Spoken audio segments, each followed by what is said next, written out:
Սա հերթական անգամ գալիս է փաստելու այն պնդումը, ամենայն դեպս իմ կողմից եւ շատ շատերի կողմից դաշտում արված, որ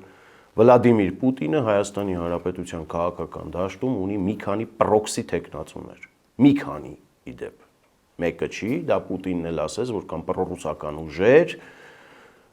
առանձնակի ուշադրություն դարձրեց իր կողմից այստեղ արտահանված գործչին,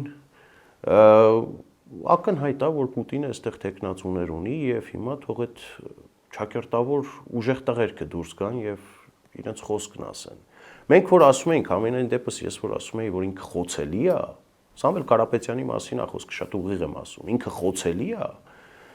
նրա թիմակիցները ընկնում էին ցնցումների մեջ, ջղաձգումների մեջ։ Մի մարդու համար, որի համար բարեխոսում է Վլադիմիր Պուտինը,